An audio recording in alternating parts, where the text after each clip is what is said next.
council was able to allocate all of the money available to it from the government in relation to discretionary business grants.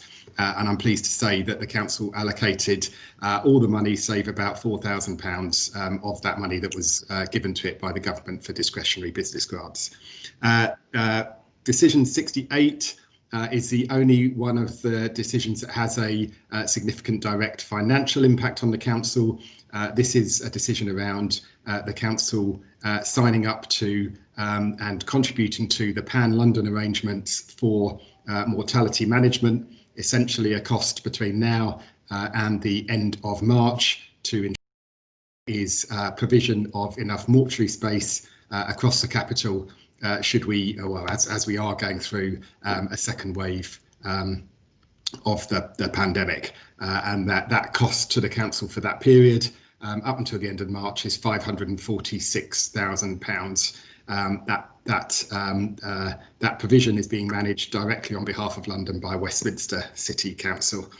The decision 70 is around the second testing site in the borough, which initially was being canvassed for in the north east of the borough, but subsequently, as a consequence of availability of appropriate sites, and as a consequence also of where the pandemic was being most felt, was ultimately turned into the Gants Hill mobile testing unit, being turned into a permanent testing centre in Redbridge.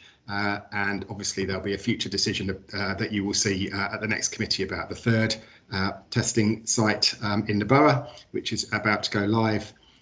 There is a decision around, which is the non-key decision about making sure that our business continuity arrangements are clear as we enter the second wave of the pandemic, to make sure that all the information that needs to come into the council is coming through a single point through our emergency control team within the council. And there is the final decision number 72, is about the implementation of the contact tracing app scheme in businesses, and operationalising that across the borough, so that we were able to make sure that as many businesses as possible were signed up to that scheme and displaying the QR codes that are necessary in order for the contact tracing app to be relevant and to work. So I'll leave it there, Chair, and I'm very happy to answer any questions as normal. Thank you, Andy. Any questions from members? I can see Councillor Bullen. Councillor Bullen. Thank you, Chair. Thank you, Andy, for your continued hard work supporting residents in Redbridge. I'm sure we all appreciate the great work that you're doing. I've got a couple of questions. Firstly, without naming the companies or the businesses, there's a couple of businesses who are unhappy with the decision on the discretionary business rates. They haven't received it. Apart from the going to the Ombudsman, do you know of any other areas where they can go to an independent reference for an independent decision? That's question number one. And question number two, I have mentioned this in the past, but as we're now getting closer to having a workable vaccine in this country, and hopefully it's not going to be too far ahead, has there been any discussion with regard to using any of the testing facilities for actually the vaccinating the population? Thank you. Okay, through you, Chair, just to come back on both of those questions. So there is no right of appeal on the discretionary business grants. I'm aware that there were a number of businesses having dialogue with the team through the process, but it was made very clear to us by the government that at the end of September, that was the cut-off point for any giving of grants by the local authority. So beyond that date, we have no further discretion. So if there is unhappiness at the process, at how those grants were administered, then there is obviously the normal complaints process that people can go through, which ultimately ends up with the Ombudsman. In relation to the issues around a vaccine. I mean, obviously purely speculative at this stage in terms of when a vaccine is going to be available. There is work going on within our local CCG and the NHS in terms of making sure that they're planning for how that vaccine would be distributed across the borough is in place, and I understand there's a plan in evolution around that at the moment, but hasn't yet been crystallised. Thank you, Andy. Much appreciated. Thank you. Councillor Martin Sachs. Councillor Sachs.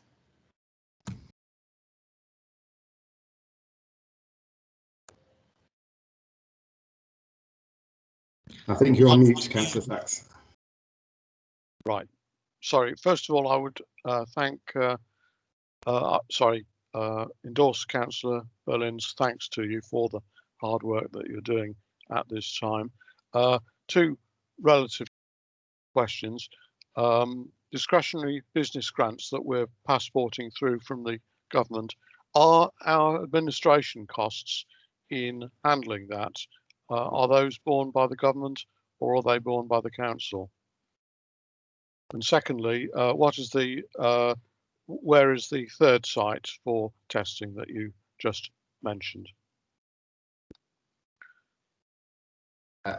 Thank you for that, Councillor Sachs. So, if Maria's on the call, she might be able to correct me if I'm wrong. But my understanding is there's no within the discretionary business grants, there's no specific allocation for administration costs for the council. It's expected to be contained within the overall funding that the government gives us for COVID. In relation to that, in relation to the second question around testing centres, the third testing centre to go live this week is at Charteris Road in Woodford. Councillor Kai Chowdhury. Thank you, Chair. Can you hear me properly? Cool. Firstly, can I just reiterate Councillor Berlin and Councillor Sachs's thanks to you, Andy, and all of our officers. Just looking at some of the decisions made, can we assume that these decisions were made in consultation with elected members such as the leader or cabinet members? Thank you, Councillor Chowdhury. Yes, so the decisions made are in relation wherever possible. Those decisions are made in consultation and dialogue with the leader, and certainly if we have to make them under very urgent processes, they're all talked about retrospectively with the leader as well. But the leader and myself talk very regularly on things COVID pretty much daily. So where there are issues, and I make the decisions with the confidence that there is some support, but in legal terms, they are my decisions and not political decisions. Of course, thank you. Councillor Garfield. Thank you, Chair. And yes, again, thanks to you, Andy, and for this very detailed report. Just two quick questions. I think it's great that you've allocated all the discretionary grants. It would be nice to know how many we've actually distributed now, discretionary grants to businesses in the borough. And I just also want to relay that I think it's really good news that you've allocated all of them. I know how much work it takes to assess and administer such a huge grants pot, particularly with such short notice and with limited support from central government in administering it, which my colleague Councillor Martin Sachs just kind of highlighted. So it would be nice to know how many the numbers that we've actually distributed to businesses, and also I'm quite interested in the Consumer Mark Award up to level 5. I think that sounds to me like a really good scheme, and it would be nice to know how many businesses have actually been given the award scheme. And is this something that is being done throughout London? I know that there is support there for businesses to ensure that they are COVID safe and that they are still functioning in a safe manner. But is this award something that we've developed, or yeah, just a little bit more information about that? Thank you very much, Chair and Thank you, Councillor. So yes, in relation to both of those, I can circulate information about how many businesses and grants were awarded, and also how many have signed up for the scheme. I don't think the scheme is a mandatory scheme, but I think a number of councils have followed a template on the scheme in terms of the business sign up. But if it's okay through you, Chair, that I will circulate a sort of slightly more detailed briefing on that with the numbers contained in it. And yes, I do want to also acknowledge here, you know, it's me fronting this up, but the staff across the organisation have been fantastic. And on the business grants, which of course are the same staff paying the administering the social isolation payments now, a fantastic effort by Peter Ratnaraja and the revenues and benefits teams there as well. So I want to put that on record. Yes, thank you very much for that. Thank you. Councillor Berlin. Councillor Berlin, you're on mute. Do apologise. Yeah, so Andy, just wanted to highlight my personal thanks to the team. I know we've had one or two issues, but literally 99.9% of the cases had really good engagement with the team. I mean, I've had emails literally 11 o'clock, 11:30, exchange of emails in the evening. So, you know, well done. Thank you. Are there any other members that want to raise questions? I can't see any hands up. I'd like to raise a question if I may, Andy. It's really a repeat of a question because we haven't got any financial update at the overview, which is what we normally get. And having attended a couple of scrutinies this week, the budget control reports have only been up to Q1, which is up to the 30th of June. And we're now in October. So we really haven't had any update on the figures. These are now approximately 5 months old. I know that the council have to submit a monthly report on the COVID finances to government every month, and I can't see why members can't have a copy of that return. I think that would be particularly helpful because we are coming up into the budget rounds at the moment. And we won't have another report overview until our meeting on the 12th of November. So, you know, we won't have really had any update on any finances for then almost 6 months. And my question was, does the leader and the cabinet member for finances see that monthly report before it goes out, please? Thank you. Thank you, Chair. So the next financial report that the Cabinet will see in the public domain is the month 6 financial report, which so obviously the quarterly financial reports go through. That will take into account and be very transparent about the ongoing costs of COVID, along with all the other issues, and the ongoing allocations, such that we know them at the moment from government. So there's been a number of announcements, but not necessarily a number of full allocations about what those announcements mean for local authorities. So in terms of the financial returns that are submitted to government, of course, I would expect that the leader and the lead member will be briefed on the contents of those reports, but they're not public documents, and that isn't at our discretion. Actually, that's the government being clear that they are not public documents in terms of a return. So this committee, along with the cabinet as a whole, will see the impact of those reports at the next cycle at Q2 or month 6. So that will not be until the 12th of November? That's correct, yes, in terms of this committee, yeah. Right, okay, thank you. Does any other member have any questions? I can't see any hands raised, so can we agree to note the recommendations in the Cabinet report? If you could raise your hands, please. And I'd just like to add my thanks to Andy and your team. I think you're doing an amazing job under unprecedented circumstances. And I just really hope that we get rid of this dreadful pandemic soon. Thank you very much. Thank you, and I'll pass the thanks of the committee on to the teams. Thank you. The next report is 5B, our annual complaints report, which is on pages 7 to 31. And I now invite the Cabinet member or the officer to present the report, please? Thank you, Councillor Huggett. So if I just say a few words and then I'll hand over to the officers. Thank you, Councillor. Thank you. This is the annual corporate complaints report, which includes the council's corporate complaints and also the statutory returns for adult social care and children's. So one of the main points of this report is that in 2018 and 19, our performance had actually declined and needed improvement. We brought this to you before. So it went to the change team in November 19 for a review and redesign, which was completed in March 2020. But obviously, COVID-19 has delayed many of the things that we were hoping to do.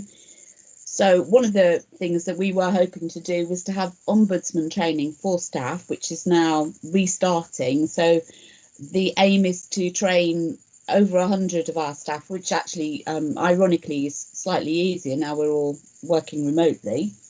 We've successfully implemented all the recommendations which were made by the Ombudsman.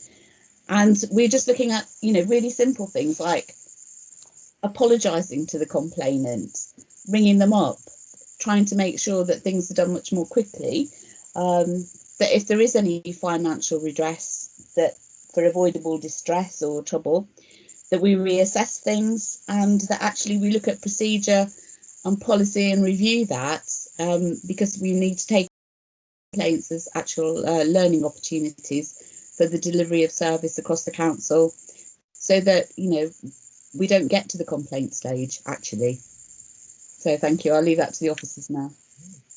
Thank you, Councillor Coombe. Would officers like to add anything to that, please? Hi, Chair. It's Emran Seigel. I the operational director for customers overseeing complaints. As Councillor Coombe spoke about the fact that there was recognition last year that performance around complaints had dipped somewhat. There are significant issues in particular areas in terms of response times. We, from a change perspective, set about a process of really looking at every aspect of the complaints function. That was everything from the policy to how customers and residents were able to access our complaints procedures, the quality of responses, importantly the from complaints. What were all of these complaints that we're receiving and we're responding to? What are they telling us, and how are we as an organisation responding in reshaping our services, in some cases in being speedier in terms of our response times, but the insight elements around all of our complaints was really key for us as an organisation to draw out and start to learn from complaints. And not just learning, but learning is one thing, recognition of the fact that we are in particular areas we have room for improvement, but then it's a process of setting in the right processes and procedures to ensure that we are actually making those changes within the service areas, listening to our residents, responding to those issues that we may have found ourselves in particular areas. So all of that change work culminated in a position, as Councillor Coombe said, in March, where we held a number of members' sessions to take everyone through all of those changes that we'd made. That was, and I remember it distinctly, a week before that day in March, where we were asked to go into lockdown, and over the course of the next couple of months, we had to step back in our responses from complaints to direct our resources towards the response to the pandemic. as we've moved out of that that first wave, I suppose, of the pandemic, we've got into a situation where we are now in a position to start to roll out those recommendations across the organisation. One of them, as Councillor Coombe has said and spoken about, is the Ombudsman training. We've done some significant work with the Ombudsman in redesigning our complaints processes. We've taken a huge amount of input from them to ensure that that all that we are doing is in line with their recommendations and how they would like to see local government organisations operate. And that's been a really one of the big positives over the course of the last 6 to 8 months, in terms of re-establishing that relationship with the Ombudsman, and really getting into a space where we're able to call on them for advice. And that's really going to ramp up for us as an organisation. They are coming in now. They uniquely for us, coming in to do these virtual sessions, over 100 staff over the course of the next 2 months will go through that process. The training outline from an Ombudsman perspective is really centred around the quality, how we respond to complaints. Some of them are very simple, in some cases, some of them are fairly complex, and it really gives officers a deeper understanding in how to set about responding to complaints in the first place, to ensure that we don't get into a position where we have residents unhappy with the first stage of complaints, then escalating onwards to a stage 2, and in some cases beyond. And the data in the reports kind of shows that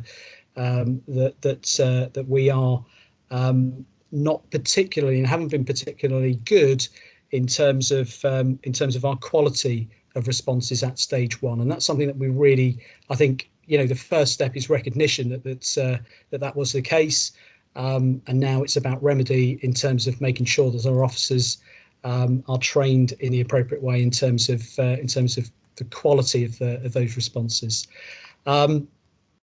Access was another big area of our review of that area.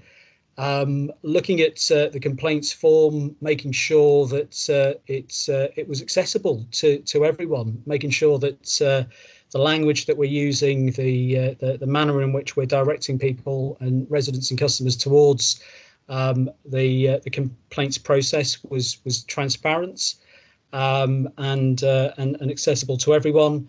That has gone through a thorough review in terms of the kind of web forms, our language in our policies.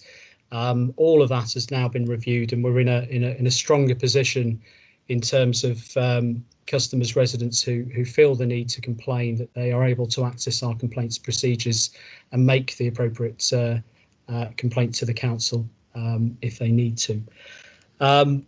There is a whole host of other elements of our review that we've touched on. I'll come back to the insight elements and the transparency around our complaints performance as an organisation. We publish our performance on a live dashboard. It's accessible via our intranet. Everyone has access to it, all staff, and we can see how we're performing on a day-to-day basis. More so externally, we are now publishing on a month-to-month basis an overview of our performance as an authority in terms of complaints, and we're also adding in, importantly, the learning. So what were our residents and customers complaining about, and importantly, as I mentioned earlier, what are the interventions that we're now putting in place in our learning from those complaints. So we're being open and transparent. That's a big ask from as a result of our review. That was the talking to complainants and talking to our residents about their experiences in contacting the council and complaining to the council. That was one of the big areas that through that engagement that people said, well, we'd like to see. It's all well and good, answering those complaints, but it'd be nice to see that we're following up as an authority on whatever it was that where we failed in or where we let our residents and customers down. So The insight element is key. That will be something that we drive forward as an organisation. That transparency element is absolutely key. Excuse me. And over the course of the next 3 odd months, we will have implemented all of the changes that we set out and you see in the report in section 7 and section 6 and 7.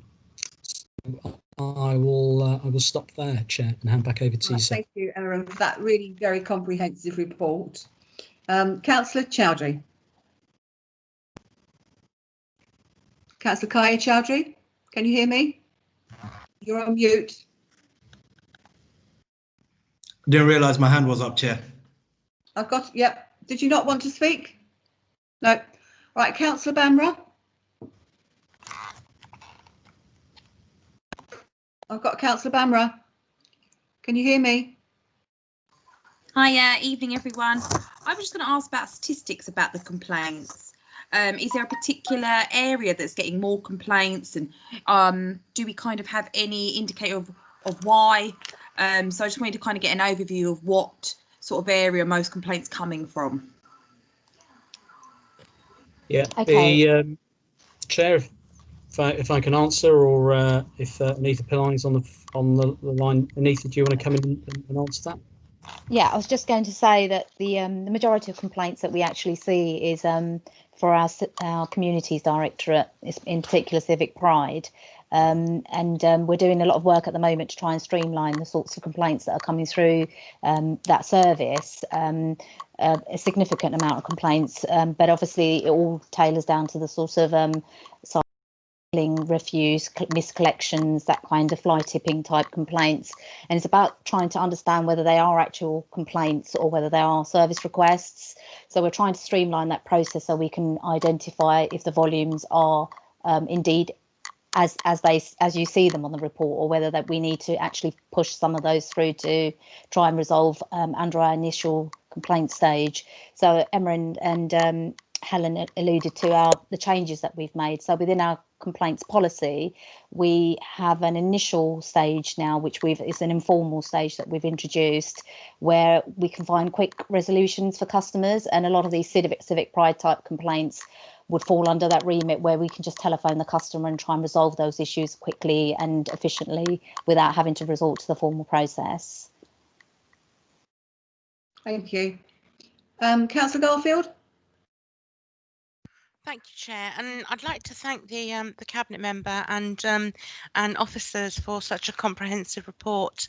It's really good to see that we're going in the right direction, because obviously on 4.8 talks about complaints handling at a local level. I take it that's your comments about making phone calls, which I think is really positive, because I think doing that is really the way forward to actually make that personal contact with people. I was also very pleased to hear about the work you're doing with the Ombudsperson, because seeing that we had 82% upheld by the Ombudsperson, I think is quite a large a large percentage, and much larger than the average. So the more that we do about the Ombudsperson, the better. And I think that's also something that members could probably have a briefing on at some point. But that's really helpful. And really, if you could give me a bit more information about that, how that training has been rolled out, and how that's actually have staff benefited from that. Do you feel that would be coming down? My other just point of clarification was on 5.4. It feels like we've got a big increase in planning and regeneration to 42%, which is quite high. But there again on 5.8, that's obviously an excellent result. And my last point that I just want to ask, you talk on, I think it's 6.9, it might be 7.6, FOIs and subject access requests. Do we have numbers on those? How many actually FOIs we get in?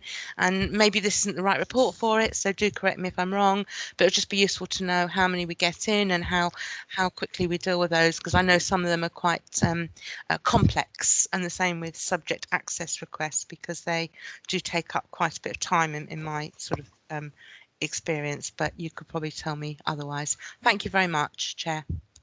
So in relation to the FOIs and subject access requests, that's not incorporated within this report, but by all means we can arrange for a brief to be provided on that in terms of volumes, numbers and performance around FOIs and SARs. So most definitely I've taken a note of that and we can arrange that very shortly. In relation to the comment on the planning escalation rate, I mean, obviously, a lot of people are dissatisfied with stage ones on planning decisions, and it's highly likely that they escalate their complaint to stage 2, regardless of the decision reached at stage 1, and then off to the Ombudsman as well. So, yeah, whilst their numbers are, in comparison to other departments, quite low, their escalation rate, purely for those reasons, are much higher than other service areas. And we find that most of them are not upheld because it's a decision that they are unhappy with, which they go through the formal process and reach the Ombudsman, and hardly any are upheld. Sorry, if I missed any point, I can't remember. There was quite a few points that you alluded to. If I've missed anything, please do tell me, Councillor Garfield. You're muted, Councillor Garfield. Sorry, yeah, no, that was very comprehensive. Thank you for that.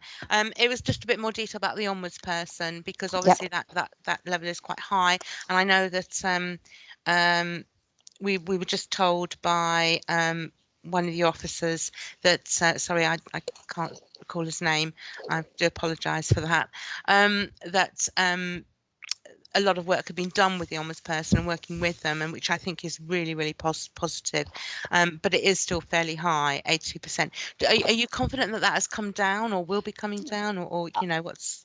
I mean, we're hoping to fulfil the changes that we started to implement, and some of the changes that we have already implemented, including the Ombudsman actually directly giving us some training around effective complaints handling.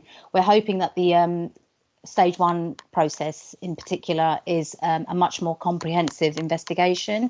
A lot of these complaints end up escalating to the Ombudsman purely because we haven't carried out that comprehensive investigation at the outset. So once that's embedded into the training, into the development, and the office is utilising those skills, I feel confident to say that hopefully that will start making a change in terms of the numbers that actually escalate to the Ombudsman, and if they do, that they are not upheld. Can I just say that is excellent, because obviously they only go to the Ombudsperson when people are at it's like the last resort, and they're kind of at the end of their tether and don't know quite what else to do. So that's really, really excellent to hear that work that you're doing with the Ombudsperson. So thank you for that. And just to add on that, if we carry out a great investigation locally, then regardless of whether they go to the Ombudsman or not, there's no fault found against the council, because we've carried out a thorough investigation at both our stages. Thank you. Thank you. Thank you, Anita. If you could circulate the information requested by Councillor Garfield to all members of the committee, I think that would be helpful. Thank you. And I just remind members if you haven't got your microphone muted, can you mute it now, please? Because there is a certain amount of background noise going on. Councillor Hatfull. Thank you. Firstly, I do welcome this report. I've always felt complaints is an area that we do need to improve on as a council. I'd echo Councillor Garfield's reports about more phone contact at the first stage with the customer and more of a relationship building, because the amount of times I've seen a 28-page technical response, but we've not picked up the phone and spoken to the customer and tried to clarify what is actually the situation, and it can save a lot of work. That, and sometimes saying sorry when you've actually messed up.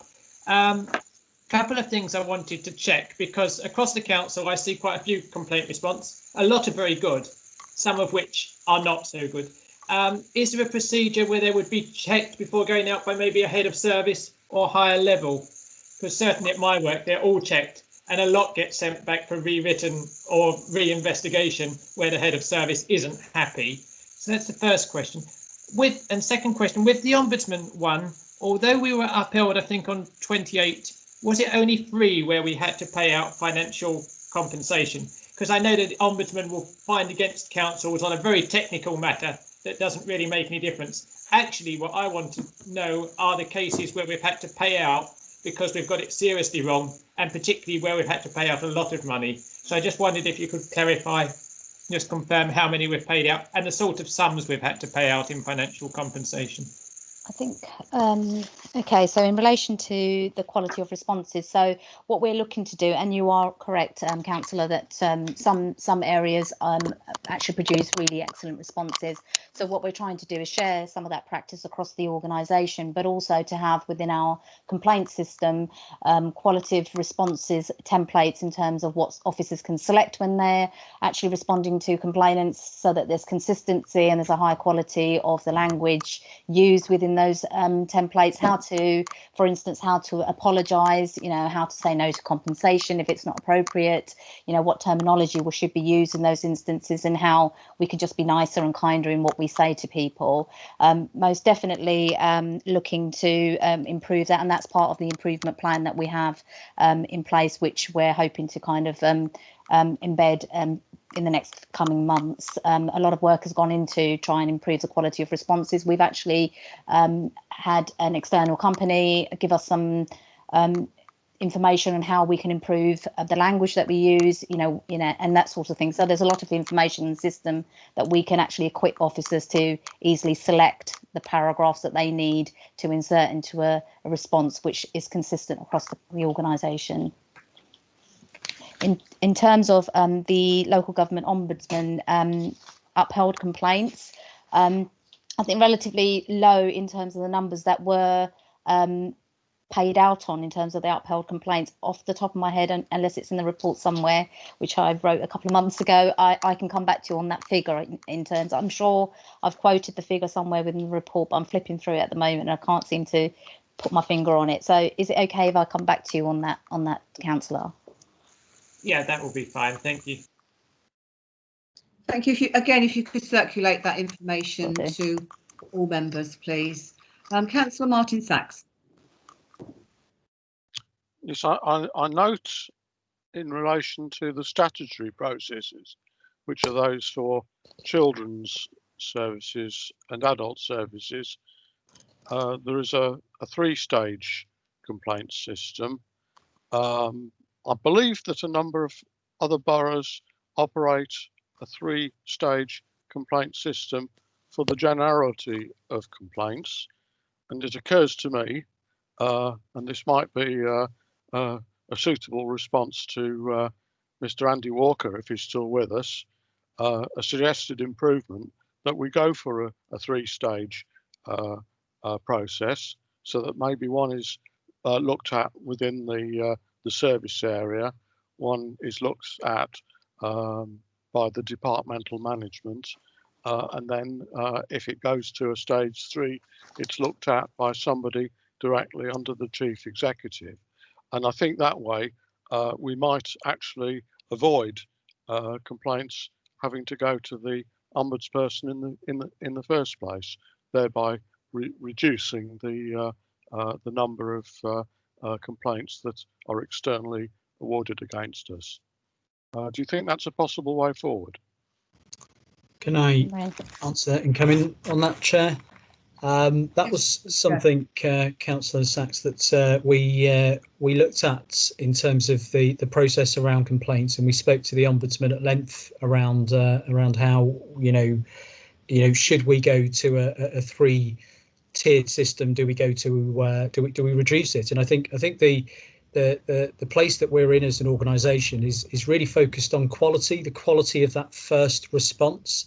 If that first response is comprehensively investigated and the quality of the actual response one that we are confident as an organisation that it has been investigated, we've done everything we can, and it has the relevant outcome in there as a result of that, then that's where we should be as an organisation focusing our energy in getting it right first time, as opposed to setting up a three-tiered system which would then involve far more officer time at levels of the organisation that don't really need to get involved in the response of a complaint, because it's within the department, whatever that department is. where the knowledge is held, where the information is held, and who are best placed to carry out a proper and thorough investigation. And that's where the focus is in with our training. It's really, you know, unprecedented for us as an organisation to put over 100 officers through that training.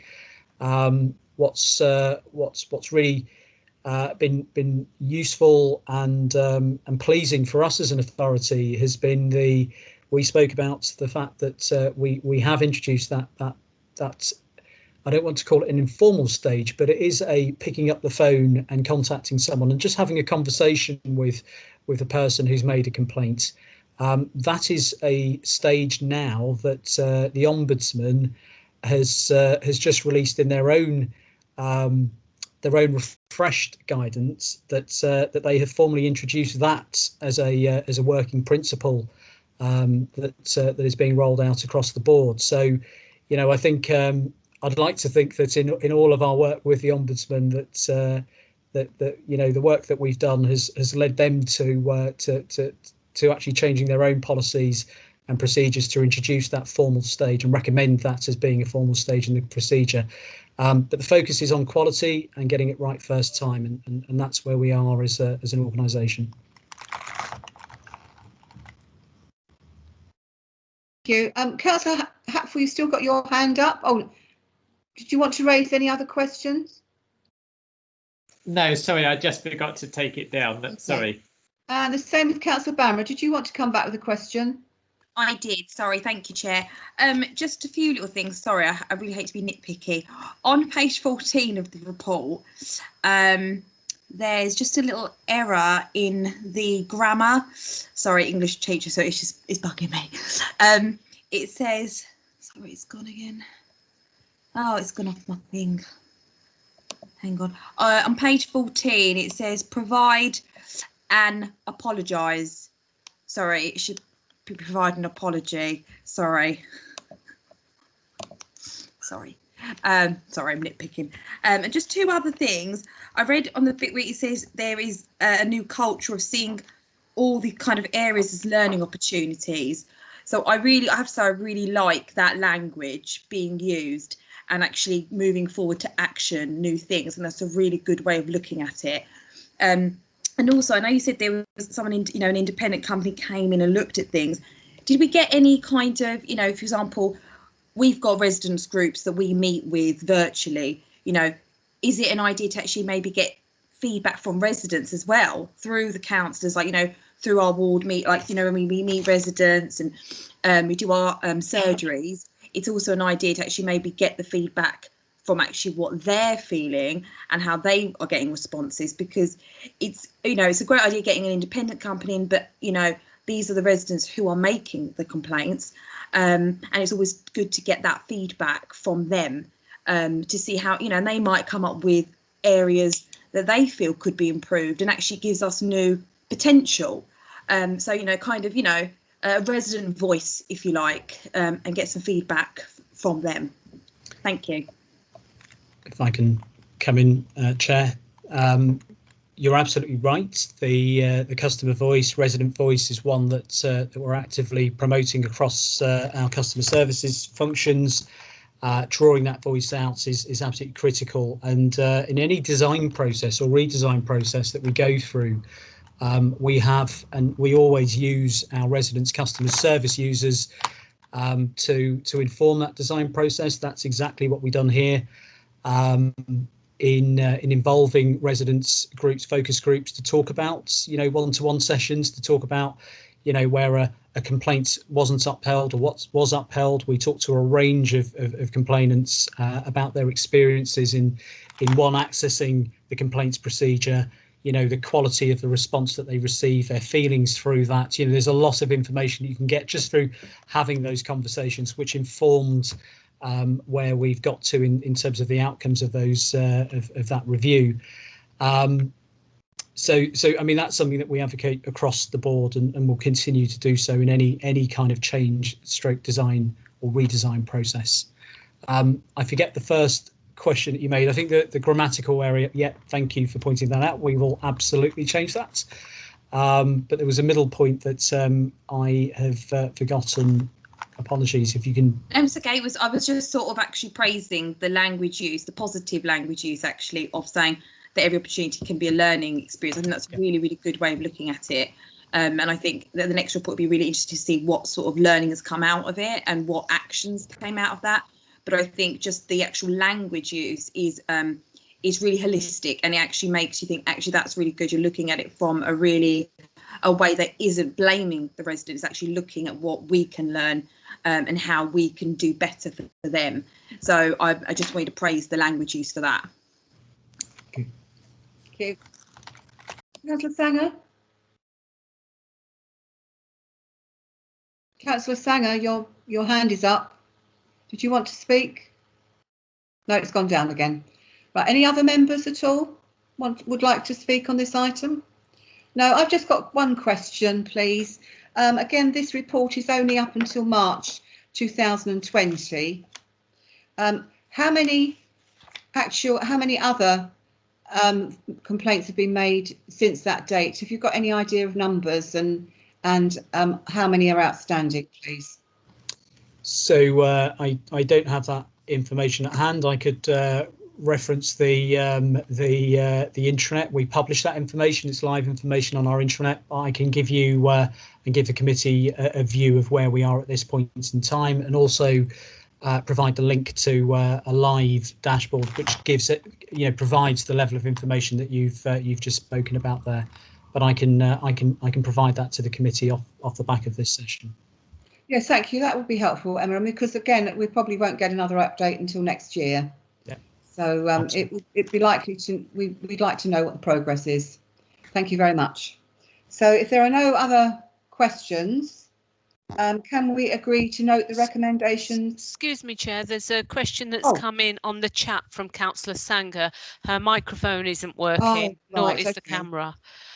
It reads, yes, I had a question regarding the number of complaints and frequency in which they are obtained from public. Right. Do you want to add anything to that, Emmeron? Or I think we've covered most of it, haven't we? You're on mute, Emmeron. Yes, sorry. Yes. I mean the data for last year's performance is in the report itself.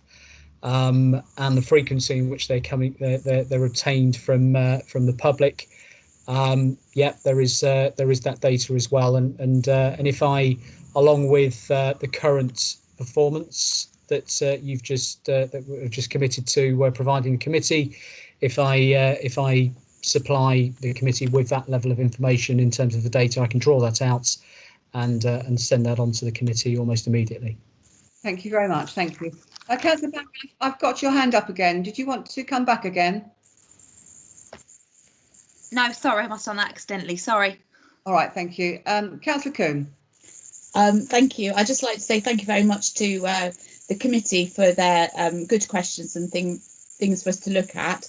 And I'd also like to say thank you to Emmeron and Anita for all the sterling work that they've been doing on this. So thank you. So thank you, Councillor Coombe. I think we all recognise the hard work that we're doing, and anything that they can do to improve the level of complaints has to be commended. Thank you. So can we now agree to note the recommendations in the Cabinet report? And again, if you could raise your hands, please, members. Thank you. I believe that's agreed. We're now coming on to the next item, 5C, which is the Neighbourhood Community Infrastructure Levy and Space Hive, which are on pages 32 to 52. And I've got down here Councillor Rye and Matthew Essex. So I don't know who would like to present the report. Don't know if Councillor Rye wants to say a few words. Haven't had a chance to catch up with you, Cam, sorry. Councillor Rye, would you like to present the report? Yeah, I can say a few words and then Matthew can add to that if you like. Yes, please. So this report is about getting Space Hive as part of the SIL distribution for the community portion of it and getting them involved in that part of our distribution. So over the last couple of years, we've been, I think, inundated actually because the the actual local sill pots have been quite successful. We've had projects that range from the great bulb kind of giveaway to putting defibrillators across the borough, or funding the Changing Places facility we've got in Ilford, which is I think one of the first, or was one of the first in North and East London. So generally the larger sill projects are the ones that everyone hears about, the ones that kind of deliver the infrastructure, but it's the smaller ones that where residents have been getting involved, and they've been quite successful. But we just wanted to look at a way of delivering them with a bit more transparency, but also using an organisation that's used to doing this kind of work and getting residents involved, and so we can take the pressure off of officers. The cost to us as a council is relatively it's nil, actually, relatively speaking, on a net basis, which you'll see in the report. What it actually essentially means is that rather than focusing just on wards, we're looking at areas, because there are the one thing that has cropped up over the last couple of years, that there are wards where they're largely just residential. There is very little development happening in that area, but they are impacted by development happening in a neighbouring ward or right across the road. So it's about making sure that they can benefit from accessing some of the SIL funding. This makes it a lot more transparent as well. It means that we have the voluntary sector involved in terms of some of the work around delivering the projects. But ultimately, I think that the main focus here really is that Spacehive will be able to harness what the residents are going to offer. It's not enough, I think, to just say that we want to have a project in our area. It's about saying how do we get ownership from residents? What are they going to commit to it? Can we get a commitment of funding? Can they fundraise for it? Can they also, if it's not funding, can they offer time in terms of volunteering, or a mixture of the two? Because ultimately what we want is these projects to be kind of self-sustainable. Once we've funded them, we want them to be, owned by the residents in most cases, and looked after that way as well. So that's largely the basis of bringing Spacehive on. I think we have a 3-year agreement is what we're planning, and we will see how that performs, and then hopefully it does a lot more than we've been doing in the last couple of years. We've been really successful. I know other boroughs are looking at the way we've delivered some of our projects, because I've spoken to colleagues across London. But this is just now a different way of working, and allowing I think residents a bit more say in how local projects are delivered. Thank you, Councillor Wright. Matthew, did you want to come in and add anything to that, please? Just a couple of points, if I may, Chair. I mean, I think Councillor Wright's covered all of the big stuff, so I won't recount that. I mean, I think that the interesting thing about the Spacehive system that we've used is it is in use elsewhere with other authorities who are getting on really well with it. The thing that's attracted us to it in the main is that ability to be much more transparent with communities about the bids that have been made in their area, the other projects that are already going on, and of course allow people to express their own support for projects. What we've found with running a fairly traditional but manual call for projects processes, of course, is as someone bidding in, you don't know what other projects have come in, you don't know if you're duplicating someone else's idea. And of course, actually, we as officers and the wider council have no way of really gauging what the broader support for a scheme is. We don't know when it comes in, whether it's got support of several thousand people, or it's one person who feels very passionately, who's really writing an excellent application and making quite a bit of noise about it. And as I say, the great thing about the Spacehive system is that obviously it's web-based. People can see that. It's much clearer for people about the projects that are there, how they feel about them, and then, as Councillor Raya said, actually the extent to which other people are willing to support them, either through their own direct contributions or other organisations' contributions, or just the application of their time if they aren't able to make a financial contribution to it. And I think that will greatly improve our processes and the ability of communities to really engage with it and get the most out of the system. The other point I was going to make was just on the geography change and the allocations. And the neat thing about this, I think, which is to tie them up to the Civic Pride neighbourhood areas, which means, of course, actually now our colleagues in Civic Pride can work with communities on a whole range of projects, which then actually they can translate those through the same geography into bids, ideally into the neighbourhood SIL pots, which again gives somewhere for communities to go when they're having those conversations about things they might want to do in their own areas. Most of the schemes that come through the SIL pot are environmental based. And hopefully we'll see a lot more a lot more very strongly locally supported schemes coming through in the future. Thank you. Councillor Slanky.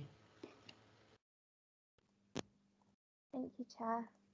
I just have a few questions, if that's okay. Yeah, we can't hear you very well. Oh, can you hear me now? That's better. Sorry. I just had a few questions. I think this is a great idea. I think it really empowers communities to actually fund, priority projects with a percentage, obviously the amount of match funding from the council. I was just wondering how the match funding was actually allocated, and how much backing was needed for each priority project, because it wasn't very clear how much money would be needed for the council to match fund the project, and also how long would the funding be open till, because obviously residents would need a good amount of time to apply and hopefully be successful. And I know Space Hive will be running a number of workshops to encourage greater participation from hard to reach communities. I was just wondering, will these all, I'm guessing these will be all online and virtual sessions, but I was just wondering what these virtual sessions would include, and how do you aim to actually encourage more residents to actively partake in this? Thank you.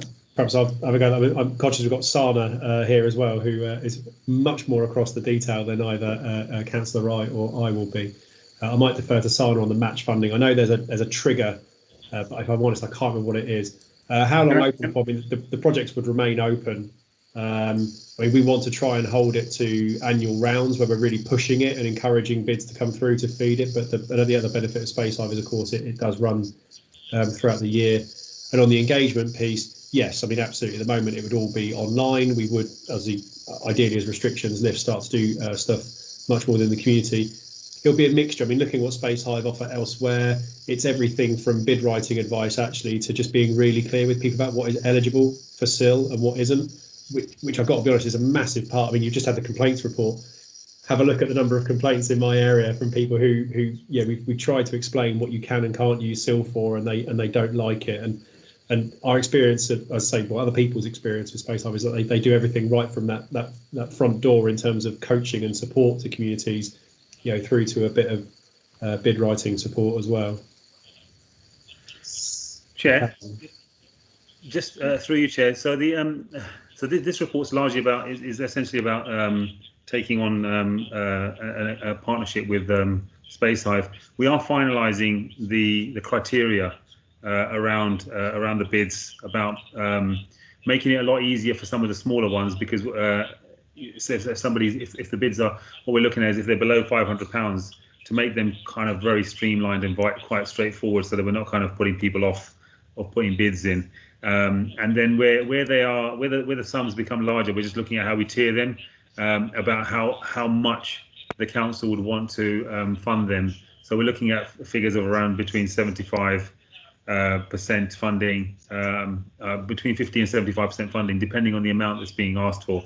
So it will be project specific, but there will still be a facility that if let's say something is particularly worthy, it fits in with the criteria, it meets our corporate priorities, then there is a facility for us to still fund that up to 100%. But what we're trying to do is get that buy-in from residents. It's got, to make, let's have a look at the commitment behind it. Let's have a look at, making sure that whatever this project might be, that's going to be looked after, and it's not becoming an additional cost to the council, because as you know, with SIL, we can only offer the capital on it, and not a revenue cost on it. But Sana, you might want to give if you're online there, you want to give an update on the last conversation. Yeah, sure. Thank you, Councillor Wright. Yes, I haven't got much more to add. Councillor Wright covered everything really well. But yes, we are still developing the criteria, and I agree that we have the ability to match fund up to 100%. Thank you.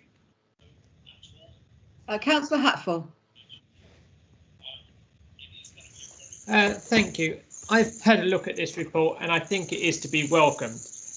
One of the issues I've always had with SIL is residents don't find out when applications are open, only a very small number. Residents don't know what the criteria is, so they put in, so where they do put in, they put in loads of bids that are way outside the scope of SEAL. They have no idea of the cost of things, so they can see there's 5,000 available for award, but what they're proposing will cost 20,000, but they have no idea of this. And the process is very complex, so it's a very, very small number of residents who actually are able to go through the process, put in bids, and that perhaps doesn't represent the ward as a whole. And certainly having an organisation that can work more broadly and perhaps work with more BME and more excluded communities to try and increase engagement would be better, rather than just the long-term established residents who have their own hobby horses. And sometimes we do end up funding people's hobby horses rather than what would benefit the community. The only thing I did wonder is if we had 3 or 4 bids for an area which all looked good, but we didn't have enough money, whether maybe we could do like some sort of public vote to say, these are the suggestions that have come in for your ward. Which one do you prefer? So then residents would feel they have a say, as opposed to officers making the final decision. But that was just my suggestion. So through you, Chair, there will be something like that, Ross. So part of it will be about, part of the whole thing is about getting people locally to kind of say that whether they like a project that's up for being, that's being proposed. Ultimately, if there isn't money in an area, it doesn't mean that the project disappears. It just means that we can't fund it.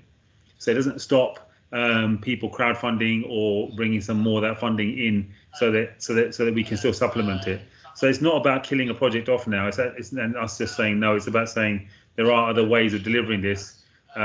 Also, if it's really viable and some people really like it, then let's say in a year's time we have another few £1,000s in the SIL pot for the area or for the ward.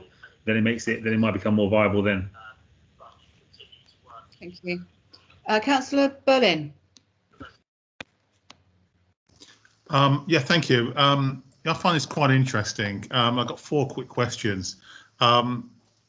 Firstly, how long has Space Hive been running for? 2, how many councils around the country have been using it? 3, actually, I like the idea, Councillor Hatfield, have your say. I think it's really good. Let's work with the residents on this one. I think the consultation is the key thing. And do you know if the question 4? Do we know if the National Lottery have been involved in this in any way?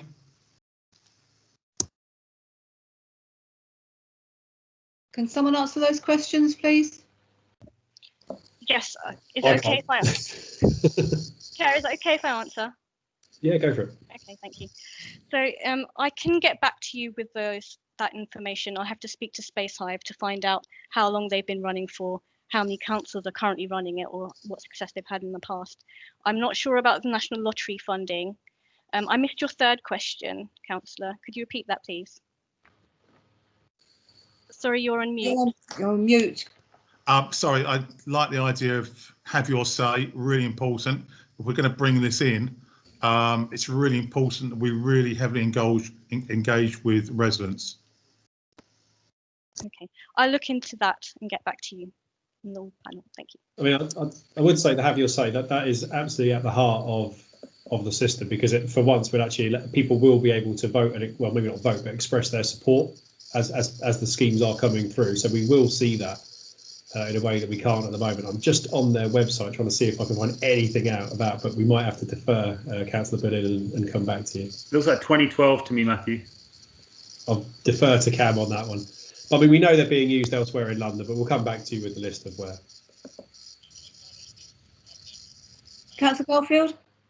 Yeah, thank you. I really welcome the accountability element and a lot of what my fellow councillors have said, because I think it is a fairly positive scheme, but I have worked with it in other boroughs with other small organisations, and my concern is about those that actually don't have digital access. And I think the pandemic has highlighted there are quite a few people out there who don't have digital access. It's also about the level of competition. I really welcome what Councillor Rice said about, not necessarily needing that match funding. So I think we've got to make sure we've got to be clear that volunteers can actually be used as that match funding, so that we don't prevent groups from applying for that £250 to buy a bench or whatever. And it is also, that is my big concern, though, is about the digital access. And you really do need to be kind of digitally aware. So the training's got to be spot on for people to understand that they've got to like things, they've got to be on social media.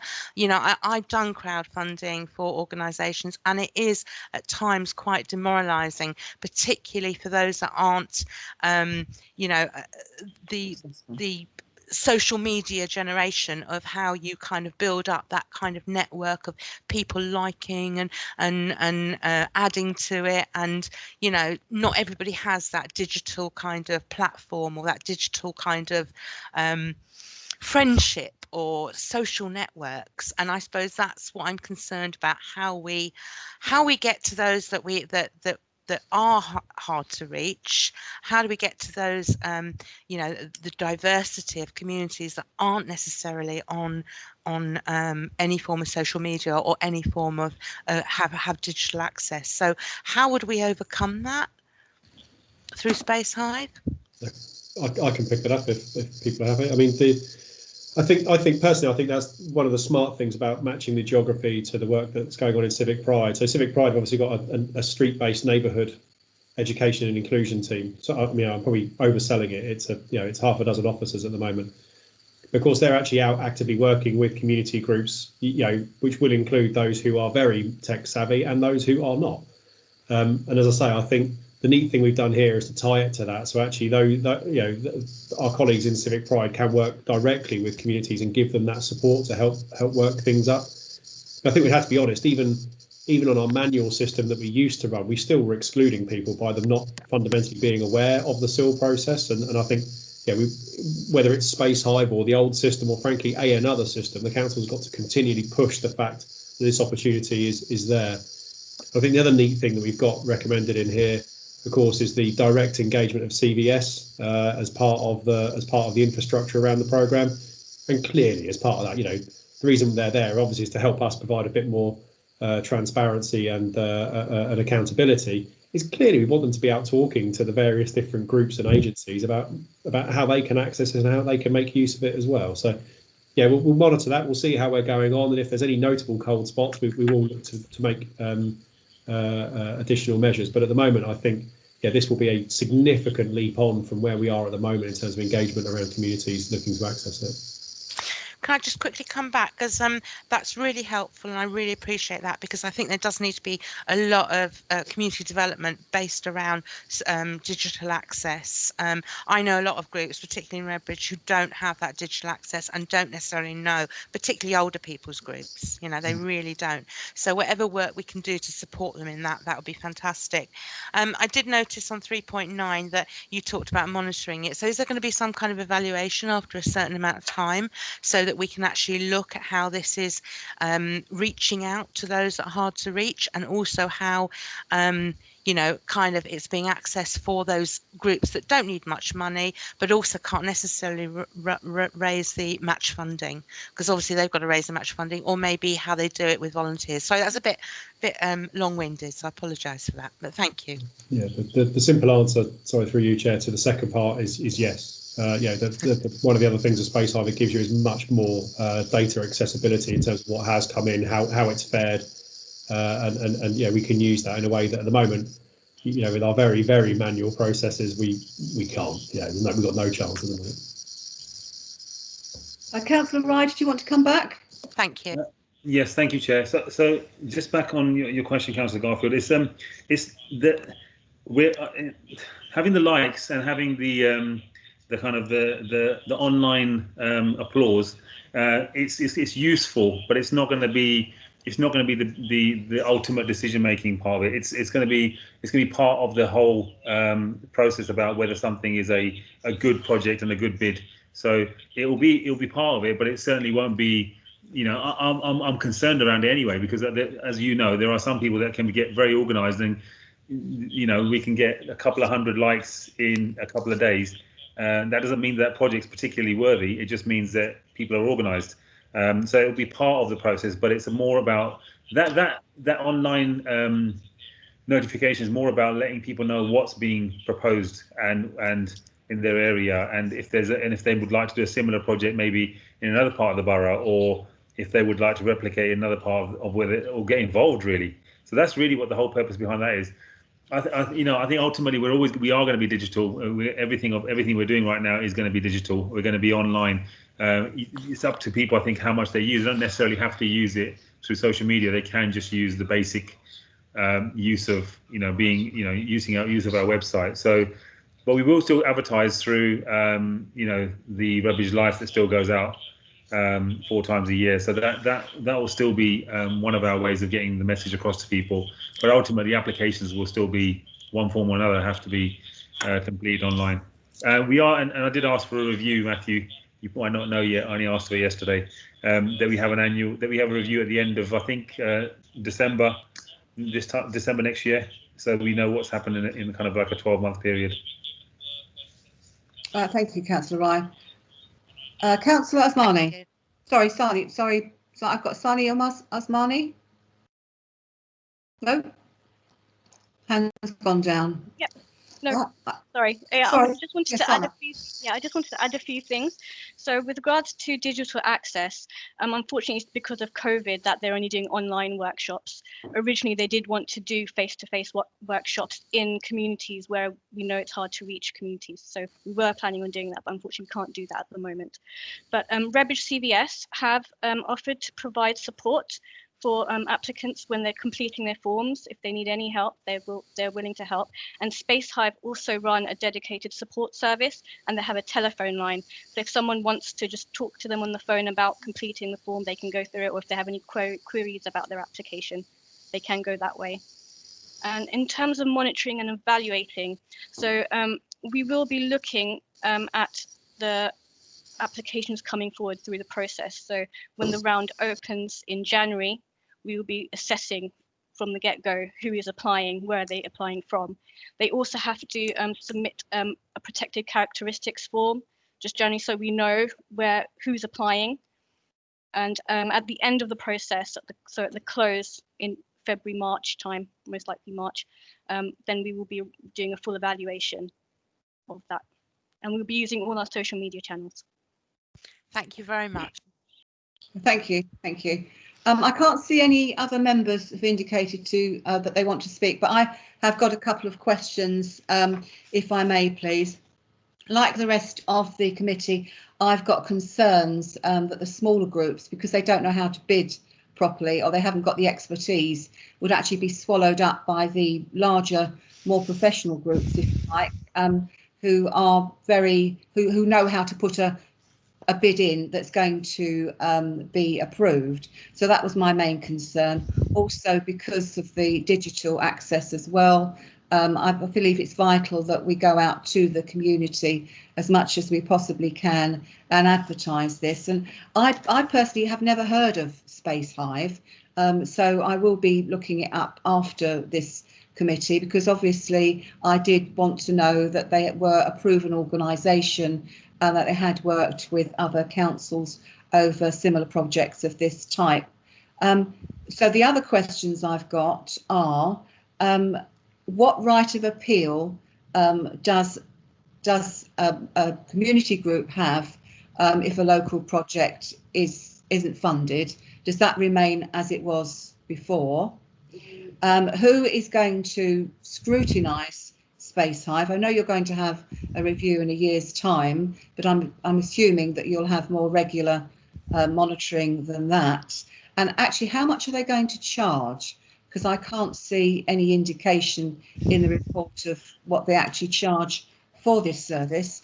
And my other question was, can the money, that there's quite a lot of disparity between the different areas so far as the funding available is concerned. So if one project does run out in one particular area, can it be funded from another pot in another area? Thank you. Can I just take part of that, Matthew, and then you can do the rest? I think you can do the complicated ones. I thought they were straightforward, Councillor Rye. I'm just giving Matthew some credit, really, to be honest. No, I'm just joking. I agree with you on the smaller projects, and the truth of it is that that's one of the reasons I asked for it to be a lot more streamlined for some of the smaller individuals to put their bids in. To be completely frank, though, the best bids I've seen have always come from individuals. They've never come from fellow councillors. They've been amongst the worst, by the way, from fellow councillors. The best bids have come from individuals who've really priced them up well and said, this is what I want to do, this is how it's going to work. They've always been amongst the best. So we will, and ultimately we still get oversight of that, and we still get to decide if a project is worthy. Again, as I said, if it fits the criteria, there's no reason why it can't be accepted. That's the main crux of it. If the criteria is met and we have the funding, we can do it. We are going to. I don't think we have any intention of using money from one area to another. I've never had that intention, to be perfectly frank, unless it was a borough-wide project. The reason is because the purpose of this is to actually spend the money in the area where the developments happen. It wouldn't make much sense if, for example, let's say for your area, South Woodford bid lots of money, and all the development happened in Woodford, and spent all the money in South Woodford, and Woodford didn't get any of the benefit of all the development in there. That wouldn't be fair. So the purpose of this always has been to kind of have that have the projects as close as home to where the developments have happened. Okay, thank you. Matthew, did you want to come in on the other complicated points?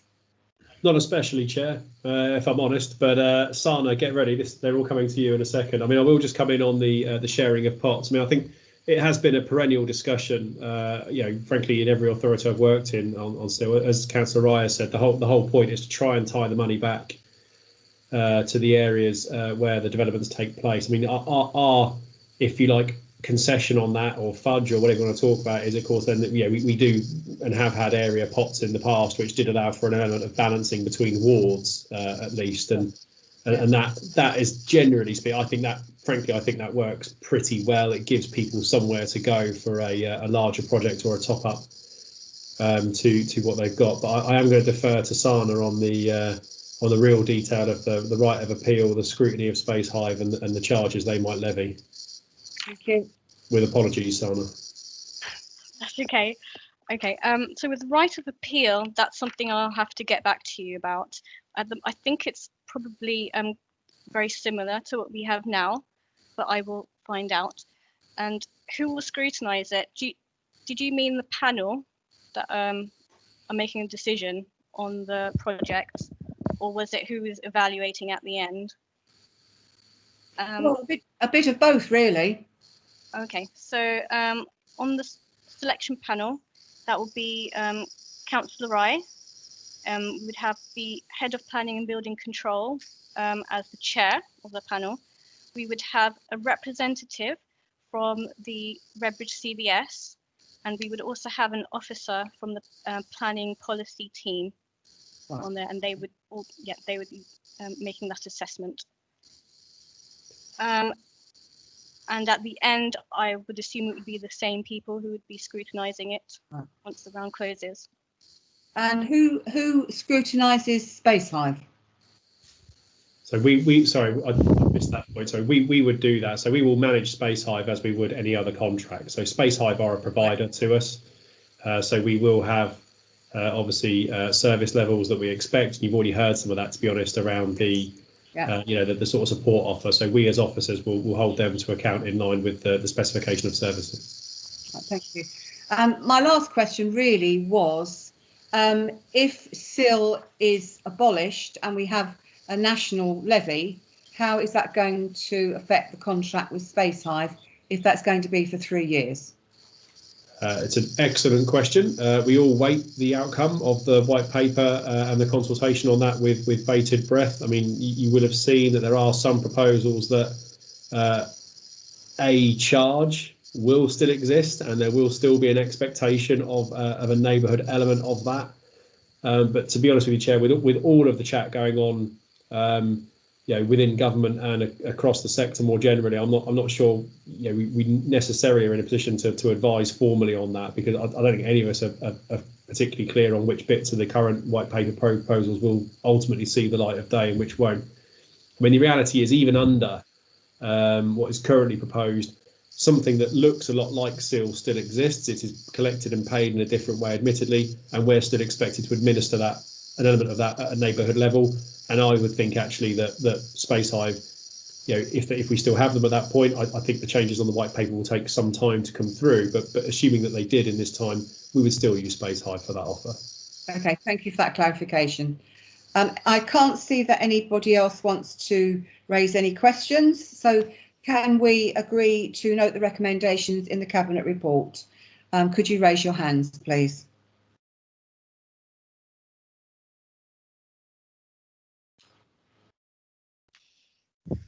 Right, thank you, members. And thank you, Councillor Rye and Matthew and Sanya, for introducing and explaining that report.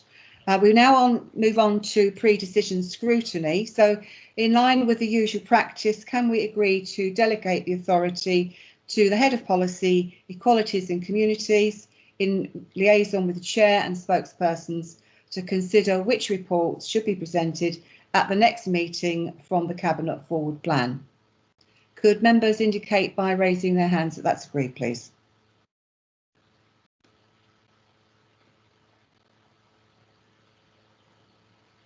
Thank you very much, members. And the date of the next meeting is the 12th of November 2020. I have no urgent items. But there are no exempt items, so there's no motion to exclude the public. Thank you very much to all of you for your attendance. Please do keep well and safe. And I now close this meeting at 20:43. Thank you very much, everybody. Thank you.